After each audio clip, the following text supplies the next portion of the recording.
Okay. Hello, welcome, and good evening once again, friends and radio listeners. And welcome to the Leo and Larry Show, the show that helps you to get to know the things you need to know and to help you to know the places where you need to go. And as always, I say it every week, and you keep letting us know that you like what you're hearing. We have another fabulous guest. And this time we're right here in the PD area, and we'll be having a conversation with none other than Jessica Thomas, who is the managing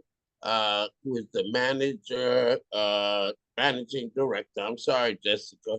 I'm so excited. The managing director for SciCan, which is the Science and Community Action Network. Welcome, Jessica Thomas. Thank you so much. Thank you for the invitation. Happy to be here. Oh, glad to have you here too. There's so much going on right now, especially when it comes to the environment and climate and infrastructure and training and battery plants and all of this stuff Mm. that's going on, new type homes, etc. And science is tied in with all of this. You can't construct the business unless you take into account the laws of science. So, how did you get here in Marion County? How did you get to the point where you, as a scientist, are working along with communities to take actions within this network that you are creating? Yes, thank you, thank you. Well, I think we're all scientists, and I technically don't have letters after my name. I did study science as an undergraduate, and I studied environmental science and biology. And I think there's like so many different threads that brought me here, right? There's a few things I want to touch on that I think are so core to who I am as a person and why I fight for justice and environmental justice and fight for the planet and human rights. First of all, I want to shout out the matriarchs of my family. The women in my family raised me. I really didn't have like father figures or male figures in my life. My mom was a huge environmental lover. She calls herself a tree hugger. Like literally, she will hug trees. You know what I mean? Like we went down to the Angel Oak, and she was like, oh, she was just in her glory. And so she instilled that in me. I grew up with my aunts taking care of me and raising me. They were and are such empathetic, caring, loving human beings, and they brought that into me. And then, last but certainly not least, my grandmother, who was the matriarch of all matriarchs in the family. And she raised me, and her temple, her church, her sacred place was nature. It was the ocean. She'd walk every day to the ocean. She'd commune with nature there. She'd talk to the birds and say, "Hi, brother Joe," her brother, and that Mhm. was how she, communed with nature and with spirituality, and that was definitely instilled in me too. Um, I grew up in Plymouth, Massachusetts, and that is Massachusetts Wampanoag land. That's where, kind of the people of the one of the first encounters, right, happened with pilgrims.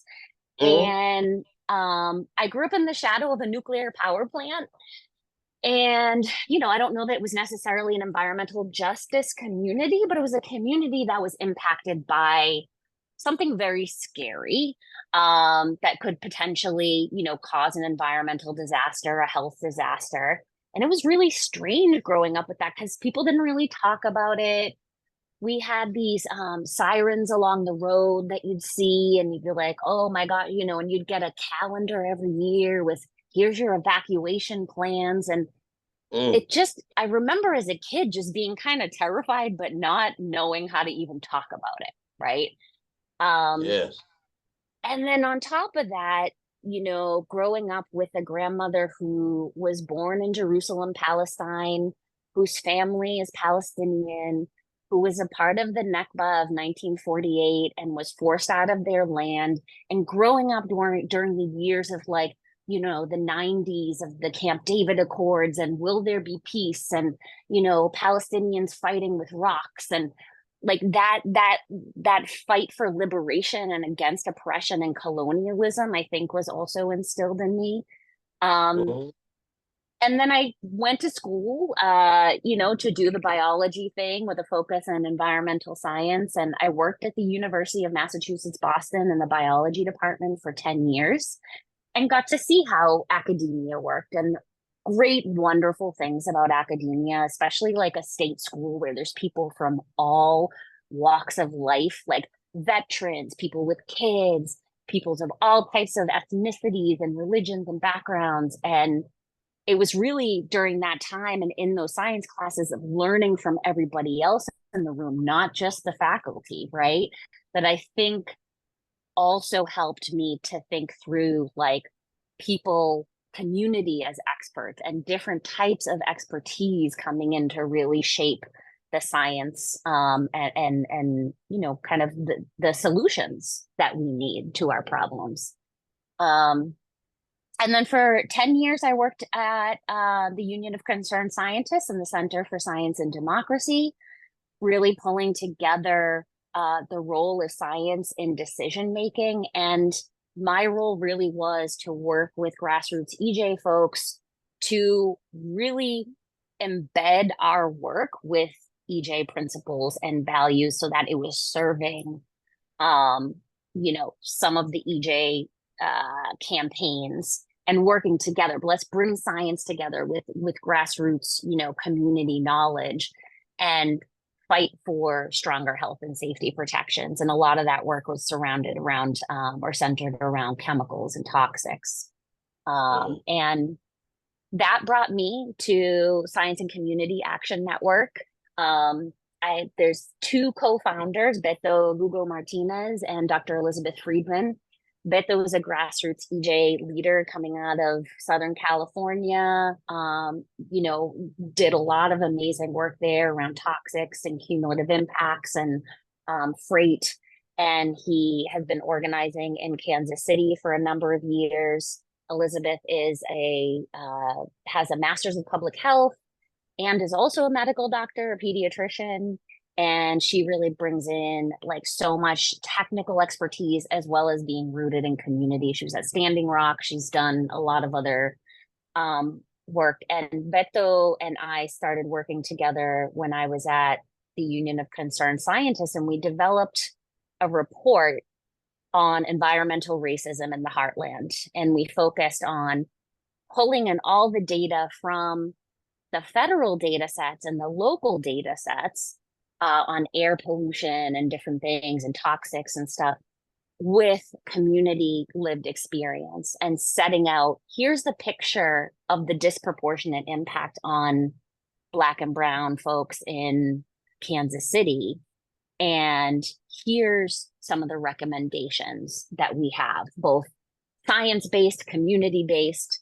And then we fought like heck, to get some of that stuff implemented. And it's been about 4 years since then. And some stuff has happened. Some stuff has changed.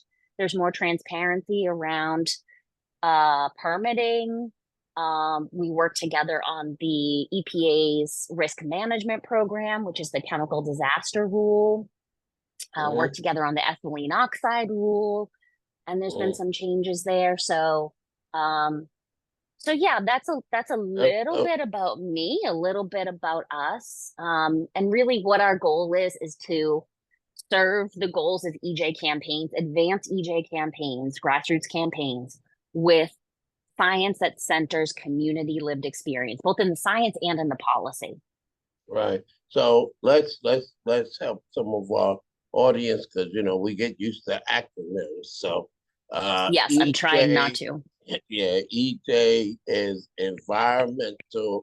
EJ stands for environmental justice. So when she says EJ communities, those are environmental justice communities as defined an Executive Order 12898 by then President Bill Clinton, who describes those communities as people of color, low wealth communities or low income communities, communities that are environmentally vulnerable, flood easily, have environmental problems, communities that are environmentally overburdened, have too many polluting facilities and things like that. And then last of all, tribes. So I just want our members to know that the members of our listening audience to know that when you use the term EJ, you're talking about a whole bunch of people, the majority of people probably in this country. And so you mentioned and you talked about you keep mentioning science and community and science and communities. And I know that part of that is talking about the fact that people who live in their communities know the problems. If Mm-hmm. you live in a community that every time it rains, the stormwater drainage system doesn't work and you got water all over the place, or you smell this sticky odor at certain times during the night, or there's so many factors. Our environment is land, air, and water. So there's so many things that can happen in the environment. But communities know the problems. Science has some of the answers, the tools that can bring about the answers. So talk a little bit about, you keep saying science and community, science and community. How does that work, and what are the benefits that can come to communities and families when scientists, and you are scientists, there's actually a term that is used across the country in colleges and universities, federal agencies, state agencies, etc. And it's called community science. So That's right. please, Yep. Jessica, you worked in universities and with the Union of Concerned Scientists, and you are a scientist. Okay, so Thank you. Thank you. yeah, so go ahead and let our audience know what are some of the benefits, because a lot of people think scientists are over here and they have nothing to Yes. do with us. We don't understand that gobbledygook they talk about, and we don't see any role for them in our community. So what is SciCan? What's the Yes. benefit of SciCan? Yeah. I mean, it's like you said, Rev. So community members, impacted communities, and really like anyone living in any environment is observing their environment and experiencing their environment day in and day out. And you get to see these patterns, what part of your lawn or neighborhood is flooding when there's heavy rains, or, if you live on the coast, sea wash coming in. What are you smell if you live near an industrial facility, what are you smelling, right? Or what are you observing in terms of the smoke coming out? If you live in an area that doesn't have a lot of access to food, healthy, fresh, affordable food, you're saying, oh, I have to drive this many miles, it's costing me this gas to get this food. Or even living near some of the fields that are being farmed and they're spraying certain things, and you're seeing that, or you're smelling that, or you're feeling it on your skin. These are all observations. Science is observational. Science poses a question, right? And then makes observations and does, looks at different data points to see, is my question true or false? Can I answer my question or can I not? Or is my hypothesis that, okay, yes, sea level rise is happening, say is the hypothesis. What's the evidence for that or contrary to that? And so people who are living in communities where there are different environmental hazards or different things in their environment occurring, They're observing that, they're seeing patterns and trends, and they are really the best people to kind of give input into any type of study that's being done about their community or any solutions that are being offered about their community. So a scientist just comes in and says and works with community and in our picture of how this works and helps to guide and facilitate. What are those questions you have? What are those observations that you're seeing? Okay, let's collect this in a way that's sort of systematic, right? In a way that we can show that there are maybe some trends here, or maybe there aren't some trends. Maybe there's something else to be explained for this, and kind of pulls together all of that observational information and brings in layers of what do we know from past studies or past observations to kind of compare things. So, we did something like this in a few different places. I'll talk about Kansas City because that's where the majority of our work has been thus far. And, in we focused on air pollution and monitoring, and we knew that the community is surrounded by a ton of industrial facilities. So we looked at the databases and we said, okay, what types of things are they even saying that they're putting out into the air? And what do those chemicals do to your body? What are the potential health effects? Usually it's a lot of respiratory health effects, asthma, difficulty breathing. Sometimes it can be other health effects. And then what's the community observing? One, with their network of monitors that they have, but two, where does the community say we should place the monitors, right? Because most of the time, people aren't thinking about where do we place the monitors that are regulating industry, right? Sometimes industry even says, hey, you should put it way over there.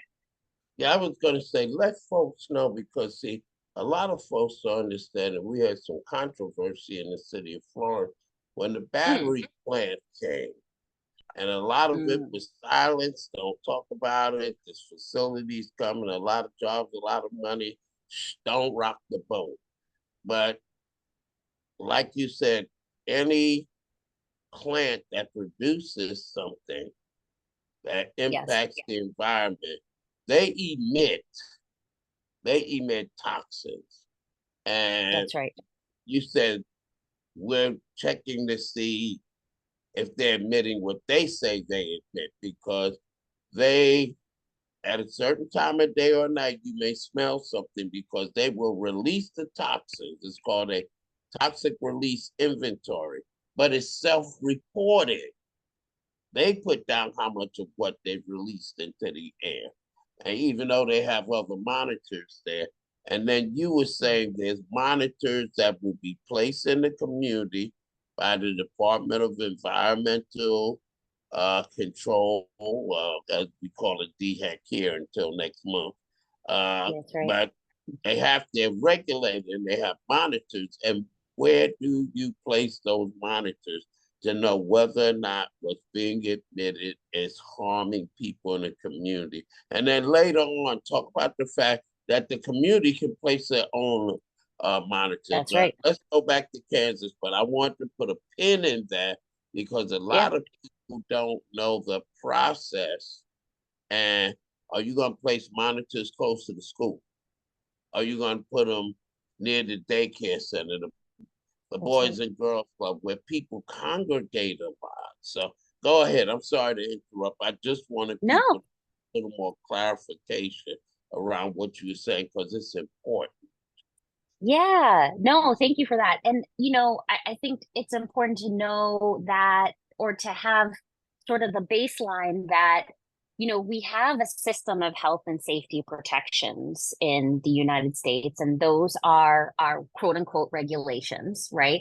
So regulations aren't bad. They're actually protections for our environment, our health, our safety. And the Environmental Protection Agency is one sort of governing body or regulatory body that's responsible for a lot of this work in terms of protecting our health and safety. There's also like the Department of Interior that does tribal lands and federal lands, and there's other agencies, but I think we oftentimes do focus on the Environmental Protection Agency quite a bit. Um, and yes, they make the regulations, the rules about how much industry can emit when they're doing their production of whatever they're doing. And a lot of these industries are using petrochemicals. So those are chemicals that are derived from oil and gas. So there's a fossil fuel component there, right? There's an oil and gas component. So this is often also producing carbon dioxide, which is a greenhouse gas and causes climate change, heats up the planet. So, there's this whole pipeline, right, of we're extracting out of the earth these fossil fuels that emits certain level of toxics and greenhouse gas. Then we're transporting these things in trains or rail, and that's dangerous. We saw in East Palestine, Ohio, just last year, I think it was, what they call a chemical bomb train, blow up. And that's, I mean, there are trains coming through Florence. There's trains coming through many communities that, we're concerned about in the sort of production of goods, right? In this sort of fossil fuel based economy. And then it gets to the plants, and then the facilities are using these toxics, these chemicals in different ways. And then in the production, they're emitting. So yeah, so it's a whole cycle. And from our standpoint, we think about all the different sources. So there's the stationary sources, which is these industries that are producing whatever product they're producing, and they're emitting chemicals that are toxic to our bodies in different ways. And unfortunately, the EPA does not have a great history, and neither do most local agencies have a great history of monitoring what is happening and putting the monitors, say the air monitors, in places where we know and we see, the community knows and sees that they should be placed. So sometimes there's also kind of flaring that happens at night or during storms that can sometimes help hide what's happening. The EPA needs to send in enforcement, enforcement staff from the agency to go in and inspect these facilities and say, what are you doing? Show me your books, and that's where the piece about self-reporting can oftentimes come in. If we have a lack of data because we're not monitoring things appropriately and we're telling industries you can self-report, that's like telling a child, who's near a bunch of candy, okay, well, be good with the candy. Don't eat too much. And then you go away for a while and you come back and you're like, okay, tell me how much candy you ate. Like a lot of times kids are just gonna, be like, I didn't eat I had one piece of candy. That's it. But I have 10 in my pocket though. Yeah, and you're seeing chocolate all over the mouth, right? And you're like, okay, no. So our whole what we have done is say, all right, where does the community want the monitors to be? Where do you observe a lot of this pollution happening? And like you said, near schools, because we have a zoning problem, and that's a whole other piece. But zoning basically tells you, and it's by city or by county or what have you, tells you what type of buildings you can put near. Okay, so there's residential, there's commercial, and you can have residential, you can have schools, you can have homes, you can have daycare centers, you can have hospitals, just like in Florence, hospitals right near the train depot, right, or right near the industrial facility. And that's dangerous. There's no buffer there if something happens. And the thing about that is, you mentioned schools. When you have these source of facilities that are emitting toxins and pollutants, the number one, and I'm emphasizing this so that parents understand it clearly. A lot of these toxins and pollutants are bad for respiration, and many of them can cause asthma. And the Yes. number one reason why children are absent from school is because of asthma and respiratory problems. And sometimes they will ask a child, does this run in your family? And the child will say yes. Well, no, it doesn't really run in your family. It's because for generations you've been living next to a place that is Hmm. releasing toxins and pollutants that are causing your family members to have asthma and respiratory problems.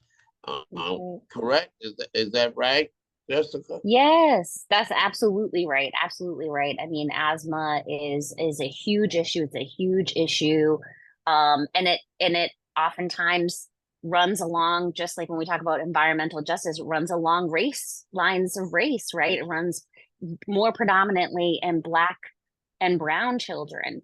And that is because of their blatant environmental injustice, environmental racism, their proximity to highways. So there's a whole bunch of trucks and cars, and the tailpipes are spewing out stuff, or those stationary sources, like we talked about, those petrochemical facilities, those oil and gas facilities, the paper mills, different things like that.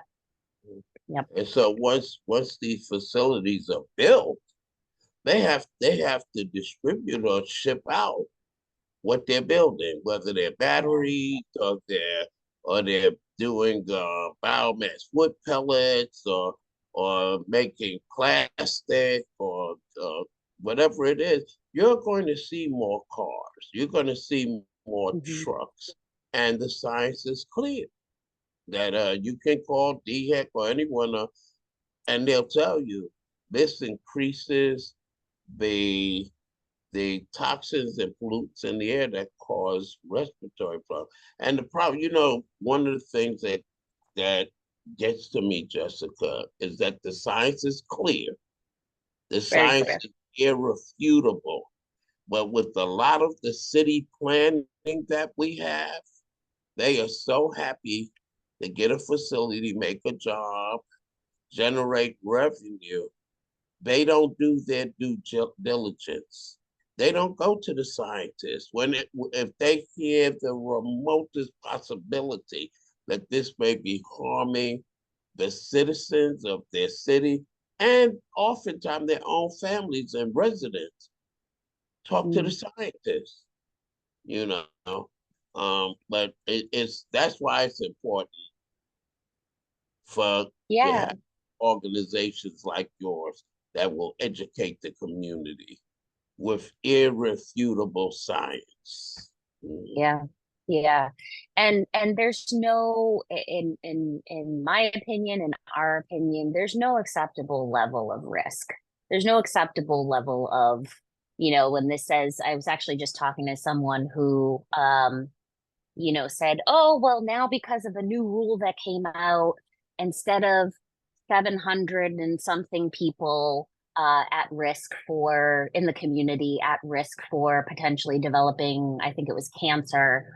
Now it's down to 33 people. And so, per maybe it's 10,000 or 100,000 or something like that.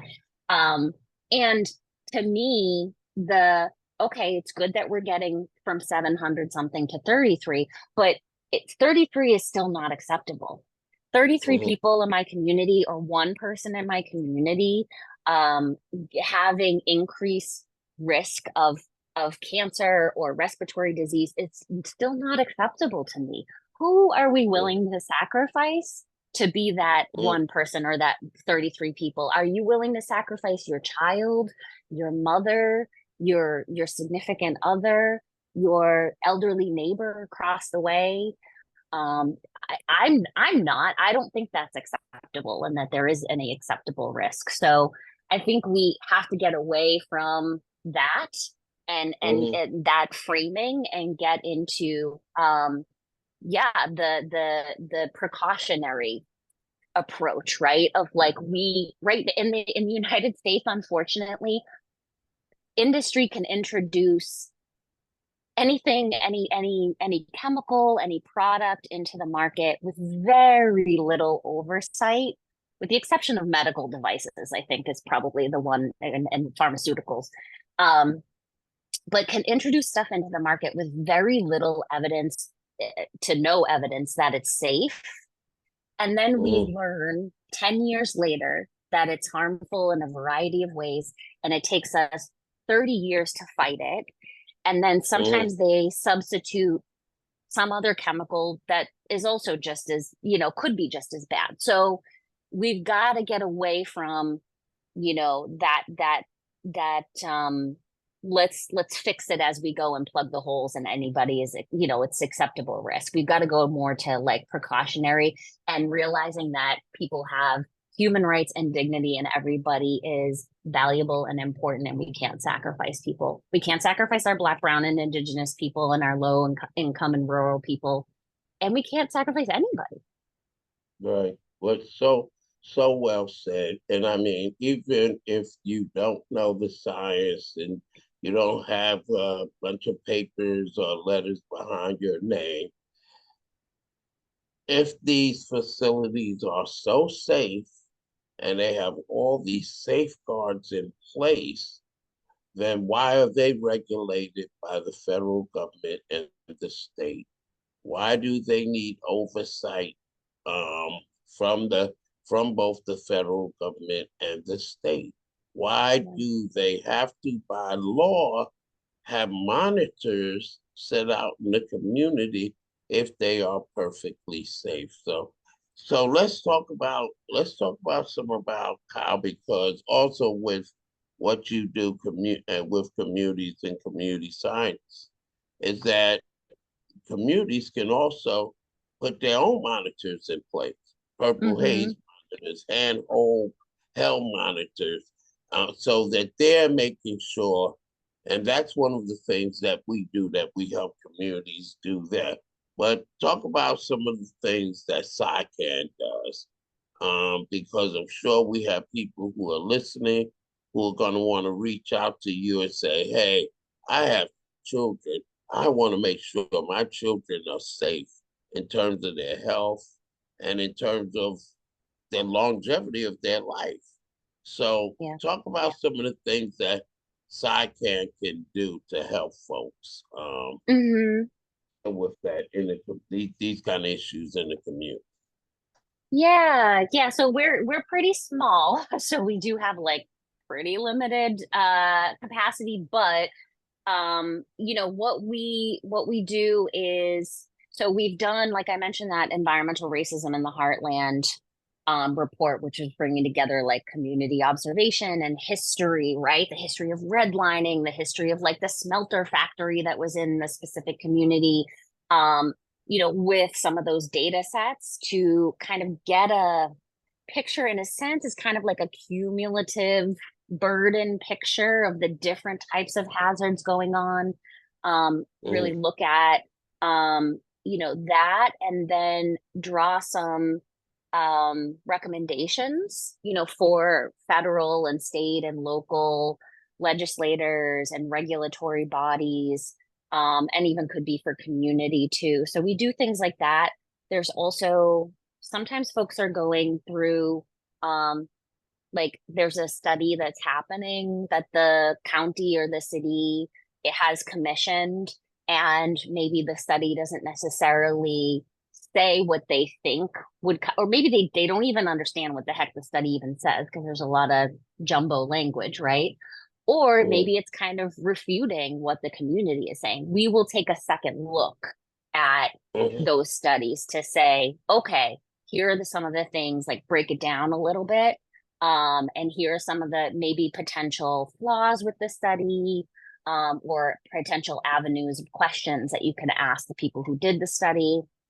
And then there's other things like honestly, we do a lot of what we call unlearning and retraining for academics and public health experts so that they can And rethink please stay their elected. approach. Please stay elected officials too. They need some unlearning and education. Yeah, yeah, yeah, Um, yeah. yeah. Sure. No, Elected officials, I'm they do. not picking on them. Mm-mm. Most of these polluting facilities are in black and brown communities, low income communities. That's where they're cited. That's that term environmental racism. That's what that term means. And I don't think that our elected officials are necessarily uncaring or callous and lack empathy for the people they grew up with or and that they serve. I really and truly think that they don't know these things. And that's why I said, please include them. If you're Yes. doing training, please reach out to them because if they knew these things, then I hopefully and I believe that like Martin Luther Jr. said, we have to move quickly. And he said that how many years ago? We must move quickly from being a profit oriented society to a people oriented society. And I truly believe that if some of them were educated, they would cite these places somewhere else in the county and not necessarily right next to schools, right That's right. next to people homes. So I am serious. If y'all are going to do training, like that, please invite elected officials to participate because they should be our first line of defense when they approve where these places are put. Okay. Yep. Sorry for Yes. interrupting you. Okay. No, no, no. Um, Duly go ahead. noted. Yeah, I mean, there are people that have a lot of power to change things. So they need to be educated on a lot of things. Like you said, they have a lot of, obviously they're dealing with a lot of different issues and they may not know what environmental justice or environmental racism is. And we need to talk to them about that. And yeah, so we do the unlearning and training, and then we also have sort of an online platform where people can share different resources, tools, whether it's something related to a policy that they worked on around environmental justice, or a report, or a fact sheet, um, and have conversation with each other about tools that they've used that have been useful in their campaigns and their work to change things in their community, and really kind of build. And that's a place where people in public health fields, in policy fields, from community can all kind of come together to network, to build power, to share information and resources and potentially work together.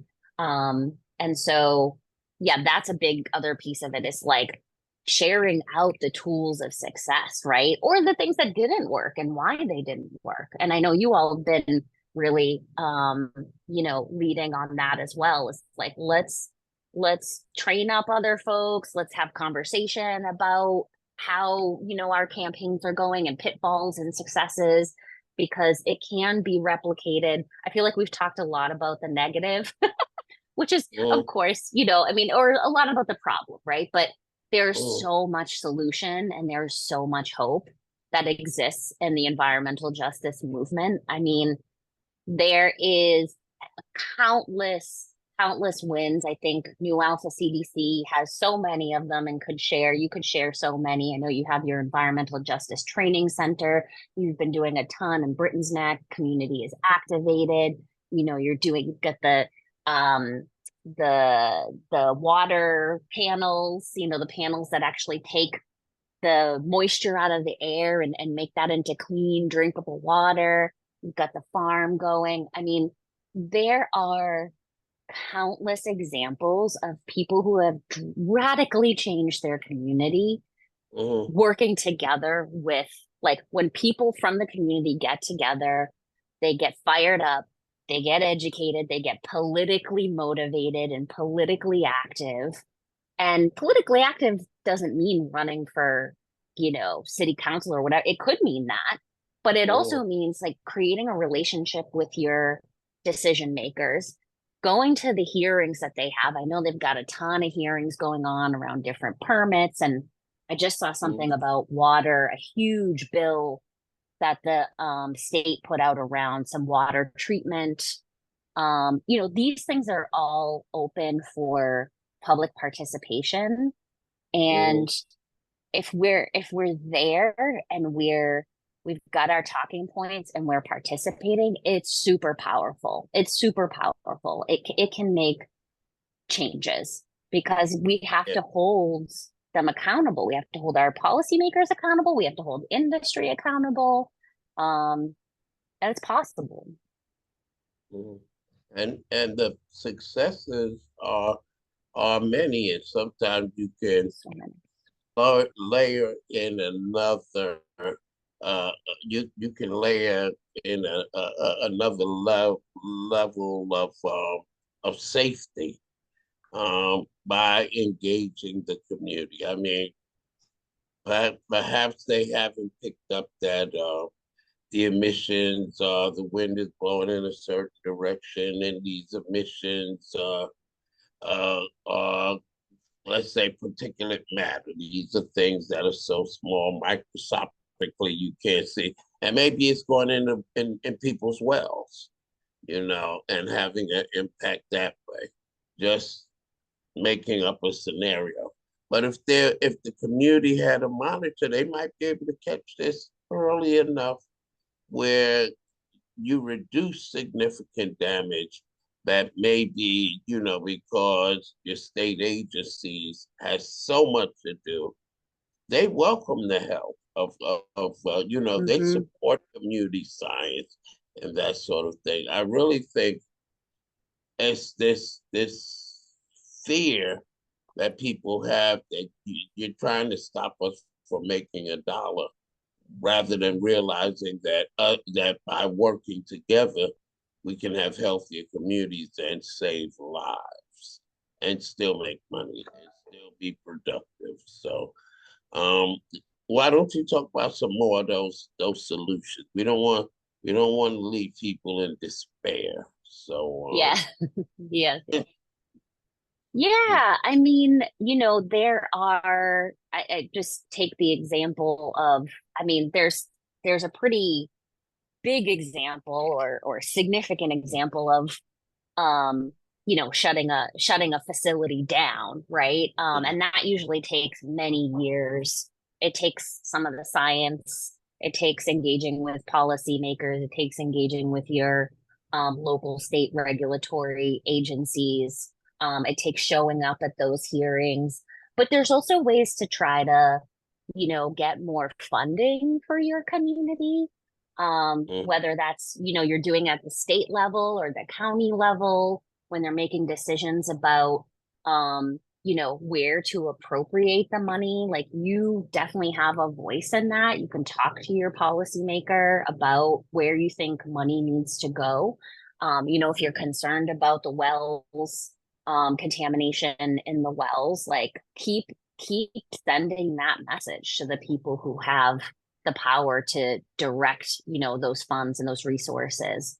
And trying to think of, you know, yeah, there's other, yeah. sometimes This even, solution to that, it might be just as simple if you can show the policymakers that there's something being produced that's getting into the well water, whether it's air emissions or something that's going into the ground and getting into the aquifer where the water is, and you can prove that to the policymakers, they may be very happy to say, thank you. Now let's see if we can get some money budgeted to run the rural water system to these people. And if they can't right. afford to connect themselves, perhaps there could be some money set aside for low income people. Problem solved. Yeah. But you don't solve problems by getting adversarial and saying, we don't even want to talk to people, we don't want to meet people, we don't want to educate people about what's going on because we may not make a dollar, or we may get shut down. We're working Yeah. together, we come up with other solutions. right? So, That's right. And there's healthier, safer alternatives, whether you're talking about going more into renewable energy or insulating your home in a way that, keeps it cooler in the summer and hot, warmer in the winter. Rather than some of the, things that, oh, let's just continue to extract, fossil fuels and continue mhm, to add to the climate crisis. Um, or, even oh, I forget what the other thing that I was going to say, but one of the things that actually, oh, you were reminding me of is a lot of our policymakers, they need our stories.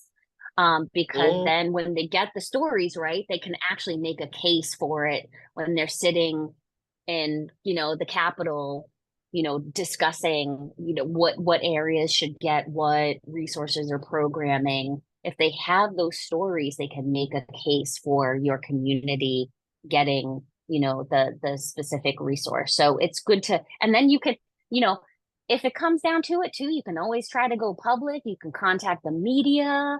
You can tell them, hey, I'm having a problem. My well is contaminated. We can't, drink from this. We can't water our crops from this. And sometimes that outside pressure, works. It helps to get more momentum and more attention for your cause. So, the people do community that and it works as well. is for communities to be healthier and safer.